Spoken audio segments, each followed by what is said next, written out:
Right. Maharashtra సీఎంగా దేవేంద్ర ఫడ్నవీస్ ఖరారైనట్టుగా తెలుస్తోంది. కాసేపట్లో దీనిపై బీజేపీ అధికారిక ప్రకటన చేయనుంది. ఫడ్నవీస్ అభ్యర్థిత్వంపై ఏక్నాథ్ షిండే అభ్యంతరం తెలిపినట్టు తెలుస్తోంది. మరోవైపు బీజేపీ నిర్ణయానికి ఎన్సీపీ జై కొడుతుంది. నేటితో మహారాష్ట్ర 14వ అసెంబ్లీ కాలం ముగిసిపోయింది. అయితే ఇప్పటి వరకు అధికారిక ప్రకటన చేయలేదు బీజేపీ. సీఎం పీఠంపై మాజీ సీఎం షిండే కన్నేశారు. శివసేనకే ఛాన్స్ ఇవ్వాలని ఆ పార్టీ ఎమ్మెల్యేలు డిమాండ్ చేస్తున్నారు.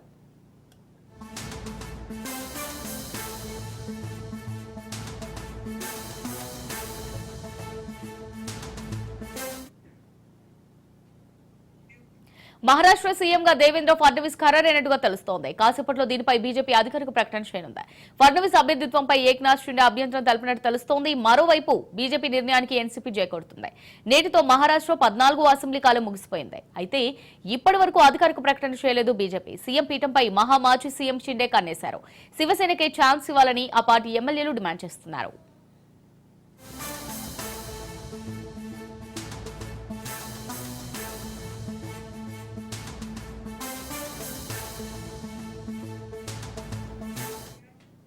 రైట్ గా ఇదే అంశానికి సంబంధించి మరిన్ని డీటెయిల్స్ మా ప్రతినిధి కిషోర్ అందిస్తారు. కిషోర్, చెప్పండి, మరి మహారాష్ట్ర సీఎం గా దేవేంద్ర ఫడ్నవీస్ ఖరారైనట్టుగా తెలుస్తోంది. మరి కాసేపట్లో దీనిపై అయితే బీజేపీ అధికారికంగా ప్రకటన చేయనున్నట్టుగా తెలుస్తోంది. మరి దీనికి సంబంధించి పూర్తి డీటెయిల్స్ ఏ విధంగా ఉన్నాయి? ముచ్చటగా మూడోసారి మహారాష్ట్ర సీఎం గా దేవేంద్ర ఫడ్నవీస్ కూర్చొనున్నారు. అయితే మరికొద్దిసేపట్లో బీజేపీ అధిష్టానం దీనికి అధికారికంగా కూడా ప్రకటించనుంది. అయితే నవంబర్ 26న అంటే ఈ రోజుతో మహారాష్ట్రకు సంబంధించిన అసెంబ్లీ గడువు పూర్తి కానుంది. ఈ నేపథ్యంలో ఈ రోజు ఖచ్చితంగా గవర్నర్ కలిసి ఎమ్మెల్యేలతో మద్దతు కూడిన లేఖను గవర్నర్ కు ఇవ్వాల్సి ఉంటుంది. లేకపోతే రేపటి నుండి రాష్ట్రపతి పాలన విధించాల్సిన పరిస్థితి మాత్రం నెలకొంది.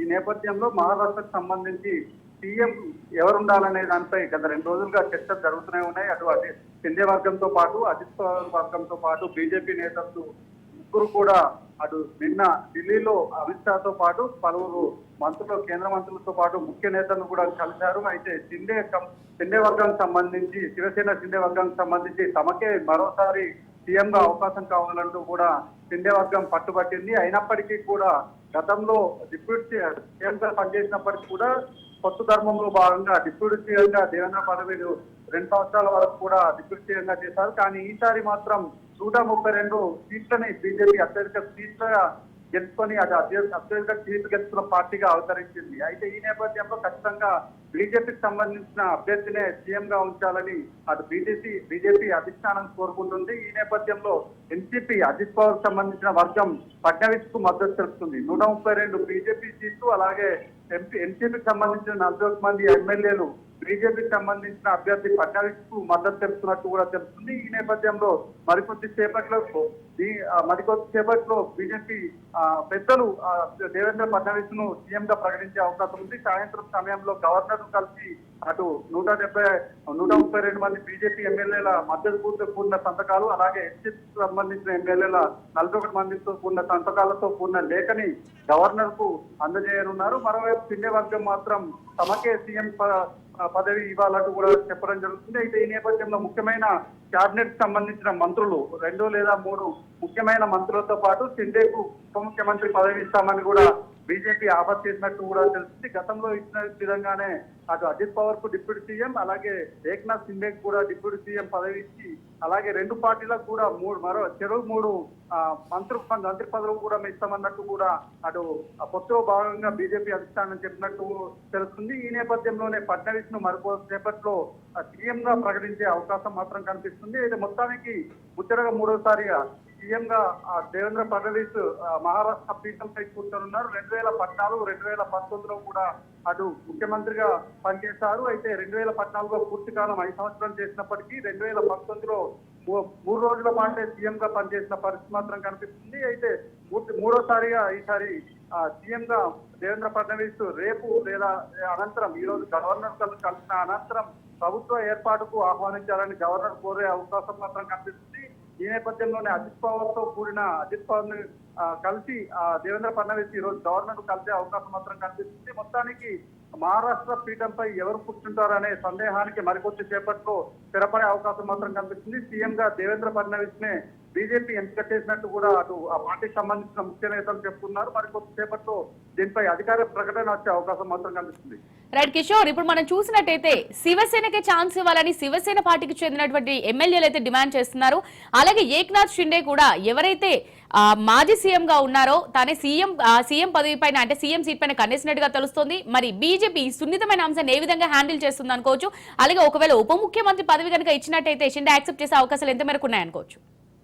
అయితే పొత్తులో భాగంగా గతంలో శివసేన నుండి బయటకు వచ్చి షిండే శివసేనగా ఏర్పాటు చేసిన అనంతరం పొత్తులో భాగంగా ప్రభుత్వాన్ని ఏర్పాటు చేయడంలో భాగంగా ఏక్నాథ్ షిండేకు సీఎం పదవిని కట్టబెట్టింది బీజేపీ ప్రభుత్వం. కానీ ప్రస్తుతం మాత్రం ఆ పరిస్థితి లేదని చెప్పవచ్చు. 2014లో బీజేపీకి 122 స్థానాలు వచ్చాయి. అలాగే 2019లో 92 స్థానాలకు పరిమితమైంది. ఈ నేపథ్యంలో అటు ఖచ్చితంగా అజిత్ పవార్ తో పాటు షిండే వర్గానికి సంబంధించి ప్రభుత్వం ఏర్పాటుకు సంబంధించి వారిద్దరి మద్దతు కూడా అవసరం ఉండే. ఈ నేపథ్యంలో అంటే ఏక్నాథ్ షిండేను సీఎం గా ఎంపిక చేసి సీఎం గా ఉండనిచ్చింది. అంతేకాకుండా గతంలో సీఎం గా చేసినప్పటికీ డిప్యూటీ సీఎం గా దేవేంద్ర ఫడ్నవీస్ పనిచేస్తూ వచ్చారు. కానీ ఈసారి మాత్రం పరిస్థితి వేరే రకంగా ఉంది. కేవలం 144 మ్యాజిక్ ఫిగర్ కు 14 సీట్ల దూరంలోనే బీజేపీ ప్రభుత్వం ఆగిపోయింది. ఈ నేపథ్యంలో అటు ఇతరులు 6 కలిసినా అని 140 సీట్ల వరకు బీజేపీకి కలిసి వస్తుంది. అంతేకాకుండా ఎన్సీపీ ఇప్పటికే అజిత్ పవార్ వర్గం బాహటంగా శాసనసభ పక్ష నేతగా అజిత్ పవార్ ని ఎన్నుకున్న అనంతరం ఫడ్నవీస్కే మద్దతు అంటూ కూడా అజిత్ పవార్ ఇప్పటికే ప్రకటించిన పరిస్థితి.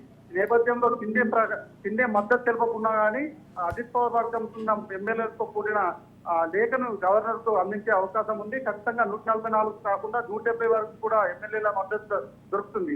ఖచ్చితంగా షిండే ప్రభుత్వంలో ఉండాలనుకుంటే బీజేపీకి సీఎంగా ఫడ్నవీస్ కు మద్దతు ఇవ్వాల్సిన పరిస్థితి ఏర్పడుతుంది. షిండే లేకున్నప్పటికీ కూడా అజిత్ పవార్ తో బీజేపీ ప్రభుత్వం ఏర్పాటు చేసే అవకాశం ఉన్న నేపథ్యంలో ఖచ్చితంగా షిండే వర్గం కొంత సీఎం గా కాకున్నప్పటికీ డిప్యూటీ సీఎం గా, అంతేకాకుండా హోం కావచ్చు, ఆర్థిక వంటి కొద్దిగా ముఖ్యమైన క్యాబినెట్ పోస్ట్ ని తీసుకునే అవకాశం ఉంది. ఖచ్చితంగా ఇప్పటికే దానికి సంబంధించి బీజేపీకి సంబంధించిన పార్టీ పెద్దలు షిండేకు నచ్చ చెప్తున్నారు. అంతేకాకుండా అజిత్ పవార్ కూడా షిండేని నచ్చ చెప్పాలంటూ కూడా అజిత్ పవార్ బాధ్యతలు మొత్తం అజిత్ పవార్ కు అప్పగించినట్టు కూడా తెలుస్తుంది. ఖచ్చితంగా ఈ రోజు సాయంత్రం మాత్రం గవర్నర్ కలిసే అవకాశం మాత్రం కనిపిస్తుంది. ఒకవేళ షిండే వర్గం దూరంగా ఉన్నప్పటికీ ప్రభుత్వం ఏర్పాటు దూరంగా ఉన్నప్పటికీ అజిత్ పవార్ వర్గానికి సంబంధించిన ఎమ్మెల్యేలతో ప్రభుత్వాన్ని ఏర్పాటు చేసే అవకాశం మాత్రం కనిపిస్తుంది.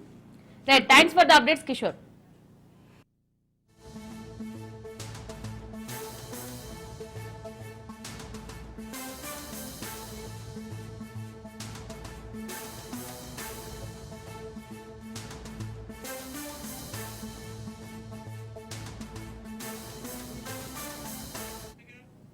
బులెటిన్లో షార్ట్ బ్రేక్ తీసుకుందాం.